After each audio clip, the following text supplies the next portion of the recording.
0 and 1 space, which is also called the encoding state space, not in the second level.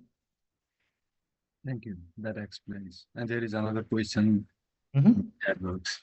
How do you add energy? He's How do asking. you add energy? That's another great question. Yeah, I will get to that in the next few slides. Okay. Thank you. So yeah, this is great. Yeah, keep this those questions coming, and I will try to explain as much as possible. Uh, back to this sort of like descriptive page or the picture of LC circuit replaced with Josephson junction here, which is just, as I said, Josephson junction is just sandwich of superconductor with a very thin barrier or insulating barrier in between them. So just to summarize this slide here, the energy, total energy of this LC circuit replaced with the Josephson junction, which we call now the charge qubit, is sum of the energy stored in the capacitor and the sum of the energy stored in the inductor. Um, Here, the phi is the flux. Um, the normalized flux, and n is the number of charge state. Ng is the charge that you control with the gate voltage. I was saying before, the quantum state is fragile against the environmental noise, and you need to do some special work. And that work is you need to have this charging energy, which is 4 times EC, greater than the temperature at which your qubit is operating at. So that in general for a superconducting qubit designed to operate at 5 gigahertz means the temperature of the qubit themselves needs to be below 100 millikelvin. And that is why whenever we talk about the quantum computer, we see those shiny golden chandeliers. Those are mostly the freezes. The actual quantum computing happens mostly at the bottom of those freezes where you have installed your quantum processor. Okay, so here is a picture of Josephson junction. You can see two superconducting leads have an overlap, and in that overlap, there is a very narrow insulating layer that defines the junction, and a cartoon picture of the superconducting circuit in general is shown as this, where you have these two big metal plates, which are the capacitor, which makes the capacitor, and in the middle you have the junction, and that junction forms the inductor, non-linear inductor. So thus you have a LC oscillator. And there was a question, how do you put energy, or even how do you, read out the circuit? The answer is you have many other leads that are metal lines that are capacitively coupled to this whole system. And but just by either driving this or this lead with the microwave photon, or looking at the transmission through this coupled trace, you can put energy or take out energy from the qubit. And so depending on the amount of the ratio of the inductive and the capacitive energy, there are various regimes of operation. The transmon, which is most favorite operating regime for experimental physicists, where you don't have to worry about the energy dispersion, is where you have this ratio around 50.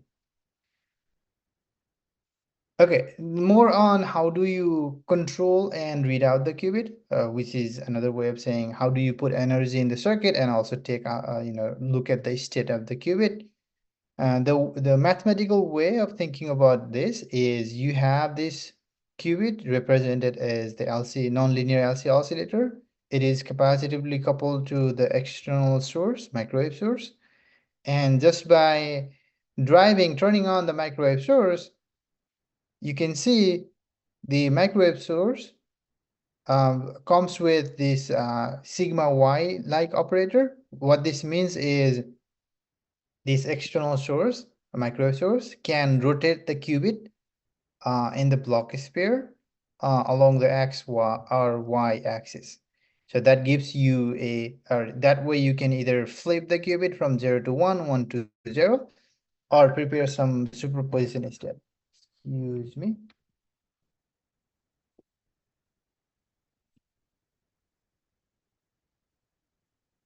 Yeah, so this is how you control a qubit state. And to read out the state, what you do is you um, couple this qubit to a resonator, usually detuned from each other. That means if you have your qubit operating at 5 gigahertz, your the resonator will be at around either 7 or say 3 gigahertz. Then just by looking at the transmission through this resonator, we can tell what is the state of qubit or how many, quanta of energy is stored in this nonlinear oscillator. Usually, if there is no energy or the excitation in this qubit, you will see the resonance peak for resonator, coupled resonator at some frequency. If you add a photon in it, or photon or the excitation in the qubit, which is another way of saying if you prepare the qubit in one state, then the frequency of the resonator coupled to qubit changes. That is how you can distinguish between 0 and 1 state. Okay, I see a lot of questions in there. Is okay. So I have one question, may I ask? Sure, yeah, go ahead. Okay. So for the that superconducting circuit, so we design, okay, we have like two types of qubits, yes, like one is transphone and another is fluxonium, yes. Yeah, there are many other flavors as well. So It's yeah. my consideration is that I would try that implement that stops that fluxonium and transmon. You just now saw the transmon qubits. Later on, I think you will show. So, so to implement that circuit, okay, that Jack's quantum, okay, you have you worked on Jack's quantum or not? Jack's quantum tools to circuit implementation. So I tried to implement that Jack's quantum, Mhm. so but it is not working in my case. So have you? Yeah, I will get to those items towards the end of the slide, but that's a good question. Yeah, I'll get to those points at the end of the slides talk. Okay. Yep. Yeah, so as you were alluding, there are many flavors, and I'm obviously focusing on one flavor. And just by flavor, all I mean is the ratio of the inductive and the capacitive energies. So now we are set. We can either prepare or read out prepare qubit in certain state, manipulate it, and also read out the state using these tools coupled to the qubit. When we put all of this together, this is how it looks like. This is a chip from IBM Quantum from many years ago. So I was talking about various items and circuit diagram. We can now look at them like so this is the qubit where you have one parallel plate capacitor, and there is a junction in the middle that defines makes the inductor. You have this resonator. I was talking just before here. You have um, resonators coupled to the qubit. you have resonator coupled to the qubit. You can put energy or read out the state of this qubit using this resonator. So simply you attach this port here to the external source. That way you can either configure it for driving qubit from 0 to 1, 1 to 0, or any other superposition state, or looking at the state of the qubit, whether it is in 0 or 1 state.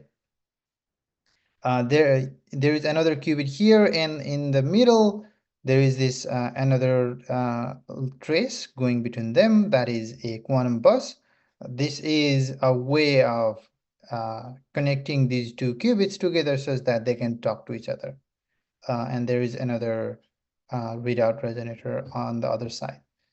So this chip, as I said before, is mounted in a in a fridge, which can go up to 10 millikelvin or below. And to isolate all of these qubit states from the external noise, which can scramble the information encoded on them, or which can also lower their lifetime by attenuating the signal that goes down into the chip for the control and readout. All right, this is how you make a quantum computer. I guess we have 30 more minutes, or yes, there is a raised hand, Manjit. Yeah, go ahead.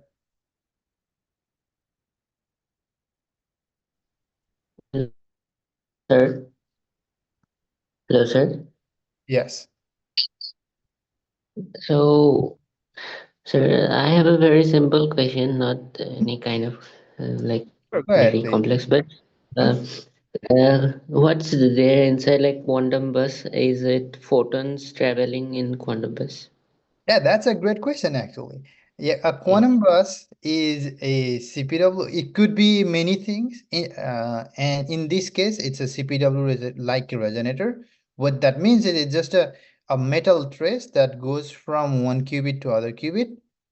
And if you have a metal trace of certain length, it can you can use either we can either change its electrical length by applying external flux, or just use that metal trace to capacitively couple two sides. So it's a quantum bus is nothing but just a metal trace going from one qubit to another qubit in this particular example. You can simply think this is like superconducting cable connecting two qubits.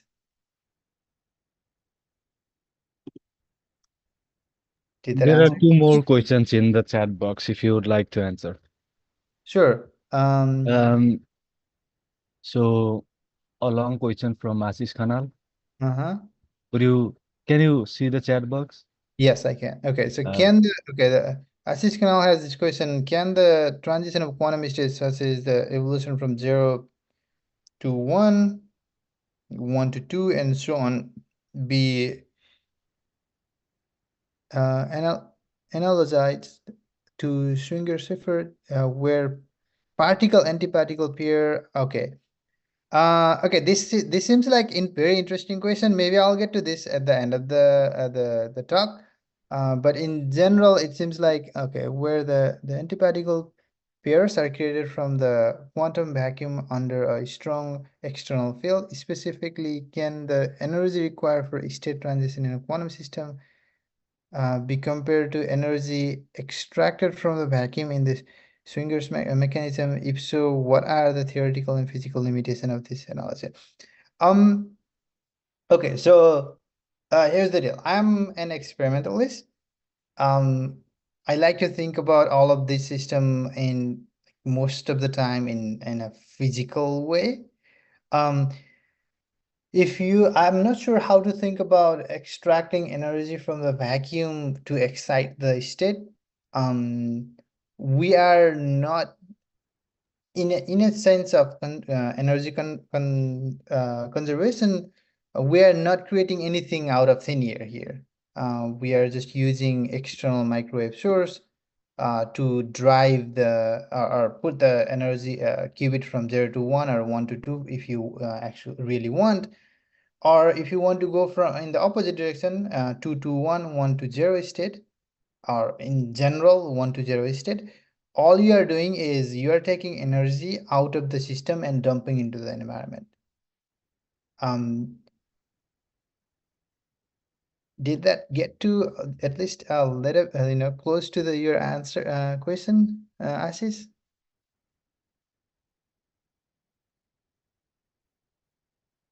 Well, I'll take the silence as yes. There's another question. Is there a 3 or higher level of excitation? Yes.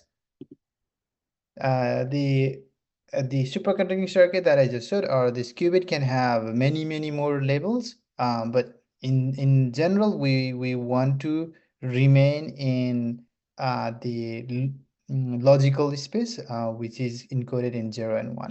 But there are ideas around using those higher states for the computation. Those are called the qubits, but physically it is still the same system. It's just that you're using higher state for the computation. Okay, there is one more questions. Oh yeah, exactly. Yep. Okay, so I guess I'll Sabine, could you maybe just keep track of the questions Sure, and sure. chat Thank you. box, and Yeah. if there is any new question, feel free Okay. to interrupt me, and I'll try to answer there. Okay. Thank you. Okay, there is Saurabh, hand unless raised. there is, yeah. You want to take Saurabh's question? Yeah, sure. Yeah. Saurabh, is it intentional? You have question?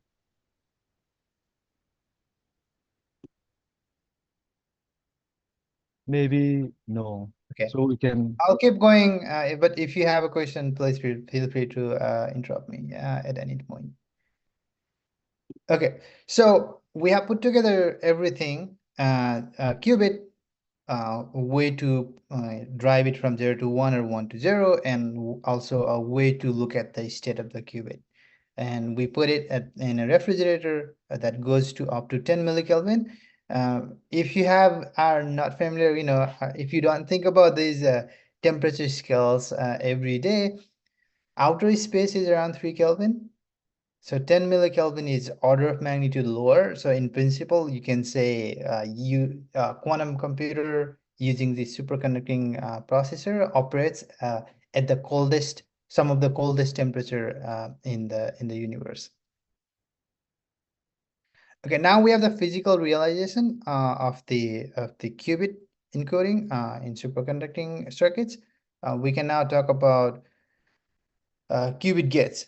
By qubit gate, what I mean is we can think about the analogy from the classical world, where we have transistor that can have 0 and 1 state, and we have these many gates, such as not gate, which is just saying 0 turns to 1 or 1 turns to 0, or gate, which is if you have two circuits, the result is 1 if either one of them is at 1 state, and so on. Similarly, for qubit, since it can also be in superposition state, there are special gates.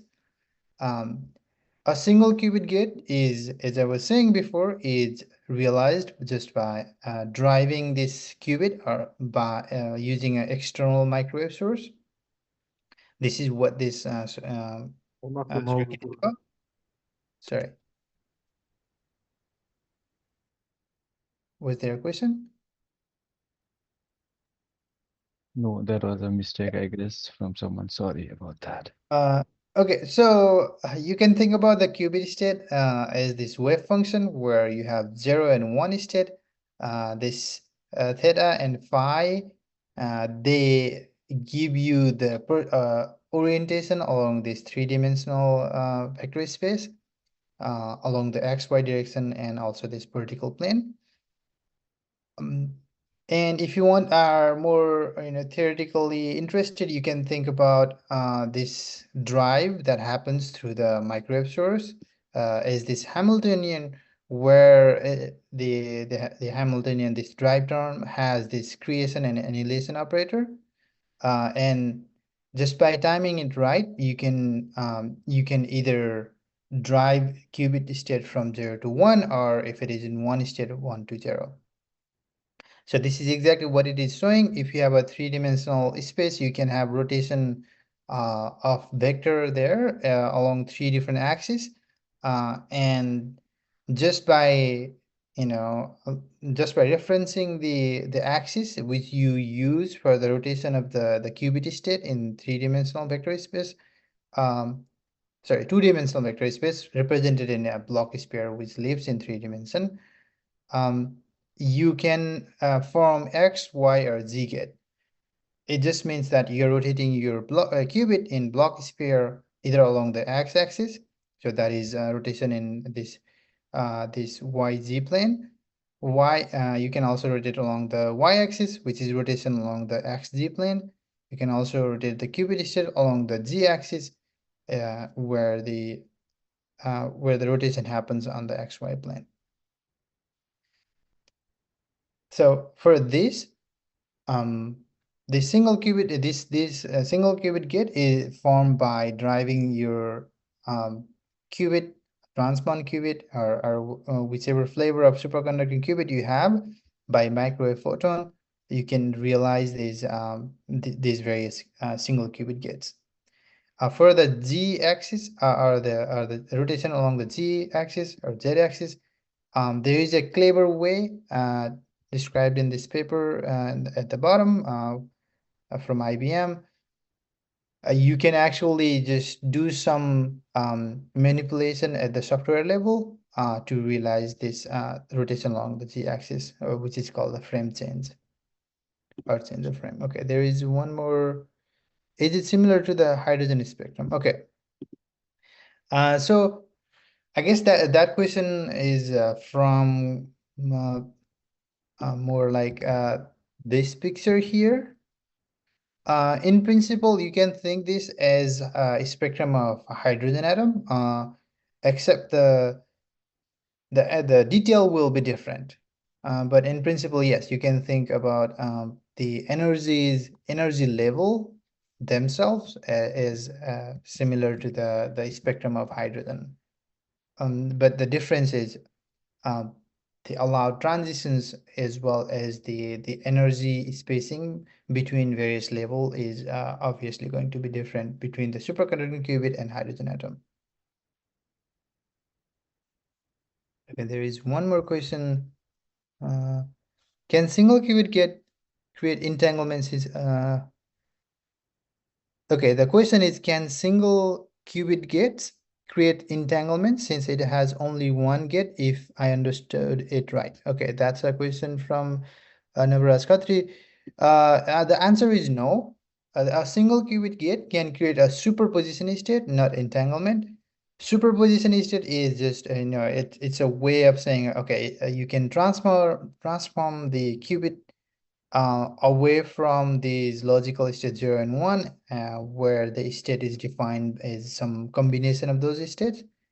In this physical picture, superposition state just simply means any point on this sphere away from these poles, North Pole and South Pole.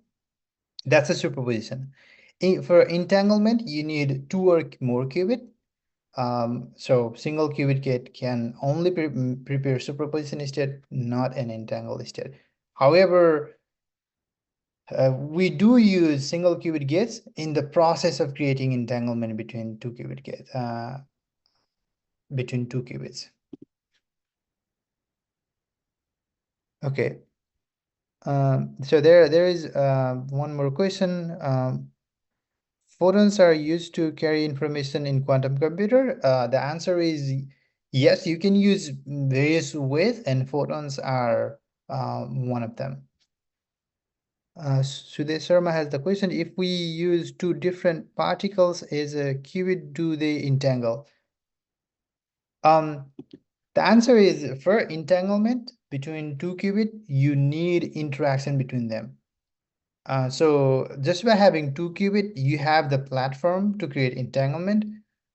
but you need to also have interaction between them. And as I was showing before, you have a qubit here, qubit here, so that you have two qubits on this chip, and this quantum bus introduces interaction between them such that you can now create entanglement between these two qubits.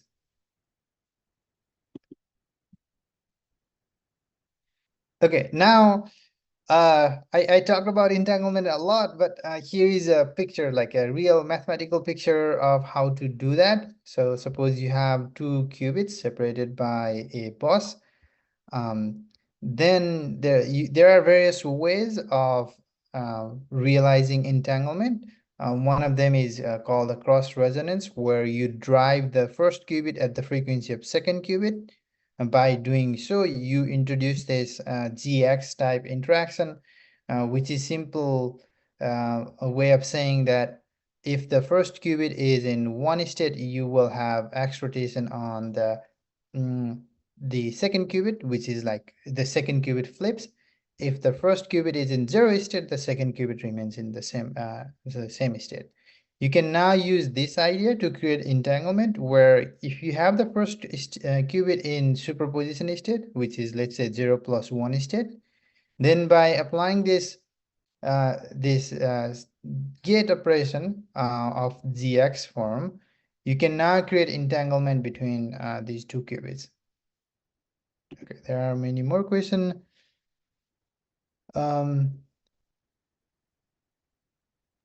Yarab sir, could we like limit the number of questions Yeah, sure. at Yeah, at I the time, will. and I will have all the questions recorded somewhere, and Mhm. I'll give it to you later on. Okay, that Like sounds great. Yeah. you can answer a few questions, but if Mhm. the questions are like Mhm. not related exactly or around the topic, I'll record it. Okay, that sounds great. Yeah. So now there are many gates. I will not bore you all with the details, but you do need a set of gates that is called the universal gate sets to realize a quantum computer, or to do a useful quantum computing or quantum information processing. Um, and here is a really good resource for those of you who are interested in learning about it more. Goal of making a quantum computer is just making a device that contains many highly connected qubits, such that you can implement any one of the some of these gates, or actually there are many other gates to process quantum information. Okay, I've been talking about the quantum information encoding in qubits, but the qubits do have error in them. There are various flavor. Usually they are categorized as the coherent error as well as the non-coherent error. When people say coherent error, what that means is mostly that qubit is still in the 0 and 1 subspace. It's just that you are not sure where it is. You lost the track of it. The incoherent errors are more like you either completely lost the qubit state, or it escaped from the logical space of 0 and 1 and is living now in the higher states. So the pictorial way of looking at the qubit lifetime or the error is, say you have qubit in the one state, just by the noise from interaction, it can go to a one state that is called the qubit lifetime or the T1 time. This is exactly the phenomenon in atoms which makes it radiate light from it. There is another type of error, which is the dephasing error, which means that you have qubit on XY state, but because it interacts with the environment in random way, you lose track of the phase or position on the XY space. That is called the decoherence, or the T phi time. There also is a leakage. This is more like you start with the qubit in 0 state or 1 state. You want to remain in 0 or 1 state, or your computational basis state, but it leaks out of there goes into two state or maybe entirely leaks out of there and higher states, and that is called the leakage. So you don't know where your qubit went outside of the Bloch sphere in this cartoon picture, which is the leakage. There are many other errors as well, which is you want to prepare the qubit or drive it in ideal way, but because even when the temperature is 10 millikelvin or 20 millikelvin, there still are some thermal excitation at the qubit frequency, and also because we have to attach the qubit to the external control system for manipulation as well as readout, that provides a pathway for noise to get into the system, so that the qubit will have error in the state preparation. By that I mean you sometime cannot just say prepare qubit in a defined state. And also in the measurement, so I told you that by combining a qubit to a resonator, you can look at the frequency of the resonator, and depending on the state of qubit, this resonator will have resonances at different frequencies. But because there is a width of the resonance, so if you have an LC oscillator, then if you look the transmission across the oscillator, then you have a dip, but then that dip will have some finite width, and that introduces the error in the state assignment. So sometimes you could be in one state, but because there is uncertainty in the measurement, you might end up assigning a 0 state to it. So combined, these are called the spam errors or state preparation and measurement errors. Okay, so I will not go in details of any of these, but there are various ways of dealing with the errors so that you can make a quantum computer reliable. And there are these are the resources or the references if any one of you are interested in learning about them in more detail. And I'll be happy to provide these links or the papers references later on for anyone who may not be able to record them now. Okay, now hopefully I have either give you a picture of how and what is a quantum computer and how it is built, or confused you enough so that you will go back and read on your own to figure it out what about all those ideas. So now let's briefly talk about the things happening at IBM. So IBM quantum at IBM is growing over the year. So in 2016, they had a very small, or we had a very small processor with few qubits. As of now, there are quantum computers with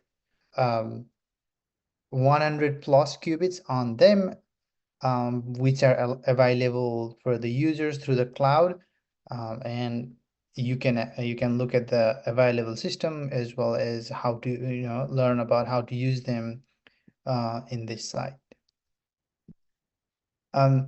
Now a question about, okay, so yeah, sure, we can make a quantum computer, but how do we use them, or when will we be able to use them for the practical application or more daily life application? So in terms of the progress, this is a roadmap from IBM Quantum. We are somewhere around here where we have up to few hundred qubits in quantum processor. Those are already enough for simulating small molecule and behavior of atom and whatnot. There are many research paper from IBM as well as from other groups using qubits quantum processor for the chemical simulation. So by the projection is by 20 by the end of this decade, going into 2030s, we should have large enough quantum computer to implement some of those most exciting algorithms for the for the practical applications. So I'm sure you guys have heard about code breaking using a quantum computer, or solving a chemical simulation, or doing chemical simulation to find drugs such as for the cancer. That will require many qubits, and also low level of error. We are in a right track, but we are not quite there yet. We can do a smaller problem with the available quantum computers with hundreds of qubits now. Okay, now, as I've already told, I just wanted to give you a flavor of my personal journey as well. Is like most of you, I am from Nepal. I did my schooling in Gulmi, and then moved to Kathmandu for college and university, and then went to University of Rochester. And since last year, I'm here at IBM Quantum. All right, with that, here are some links for learning, as well as the engagement and the opportunities. For learning, of course, you can use various sources. There is a really good YouTube channel by Qiskit Tim, which goes in details of various aspects of quantum computing and quantum computer. And for the engagement, there is this consortium. I think it is called the QEDC. You can look for the opportunities as well as events. In these are just using the internet. All right, that's all I got for today. And now I'll be happy to take any question. I guess we're on the top of the hour, but I'll be happy to stick around and answer questions. Thank you. Thank you very much. It was really nice talk. And Okay, we so do really enjoyed your talk, and there are a few questions like So do you first address few questions that were unanswered? sure, yeah. yeah. When do you guys maybe I guess the first question would be from Rohit Khadka. okay? Should I will Hey, can you please read the question? I'm not sure if I can find that question exactly. Can you read? I'll just Or I I can will read if it. So Okay, is it the question about the CS? yes. yeah. Okay, so yeah, the question is, since I'm a CS student with interest in AI, I could not understand much of the technical stuff. Yeah, I'm sorry about that, but yeah, I come from the physics background, and that excites me quite a lot, and I keep talking about the physical aspect of it. Excuse me. But I have a question. Since latest AI models require huge amount of computational resources for the training and deployment,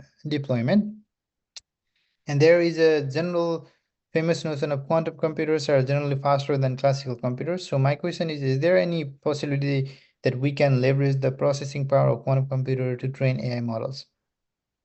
That's a very good question. Thank you, Rohit.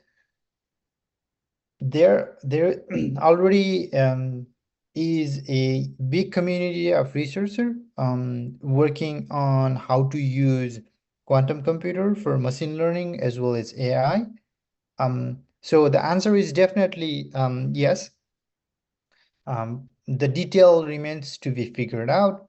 And I'll be happy to point you towards the links and the groups that are working on the quantum machine learning, as well as either using AI for quantum or using quantum for AI type of applications. Okay. There is one other question. For entanglement, do we need a physical quantum bus or interaction? We need interaction. Physical bus is just a way of realizing interaction. You can just simply put two qubits near to each other, and that could be enough to produce interaction. I would like to add a little to it. Okay. can we cross the efficient quantum frontier using quantum computer? I'm not sure if I understand this question correctly. What efficient quantum frontier means here. So yeah, I'm not sure. I will need more information or maybe on what you mean by Himanshu, but right, what you mean by efficient quantum frontier. If you'd like to ask question verbally, you can raise your hand and I'll give you access to unmute. There is one interesting question. You were talking about need of isolating the quantum computer from the surrounding. How can we do that? Can you elaborate on it? Yeah, that's a good question. Very good question. I'll go back to this slide here. Of course, this is applicable for the superconducting circuit and also the many other encoding. So one of the major source of noise is the thermal noise. At 300 Kelvin, you will have your transmon or the LC oscillator occupied with the thermal photons or excitations. Just by lowering the temperature of the qubit, you can remove all the noise. By noise, I mean the thermal noise out of the system. To isolate it electrically from the external world, you attach these attenuators as well as you can see in the figure here, the qubit. Maybe the other figure is more appropriate here. Yeah, so you have the qubit and this you see this part here, the qubit part here. You can also maintain the interaction or the connectivity while limiting the rate of interaction to the external world. So that you also can isolate the circuits from the magnetic noise by packaging them in the magnetic or electric noise proof environment. Yeah. So in general, biggest isolation comes by just putting this in the at the right temperature. Okay, there is one other question. Okay, it would be great help if you could provide me with those links you talked. Yeah, sure. I'll be happy to share the links of the paper as well as the resources that I talked. You can also directly reach out to me either through the email or social media. Or if you could send us, then we could send the slides to every participants if they want and Um, record it. I'm- Is I'll be it happy to possible? share the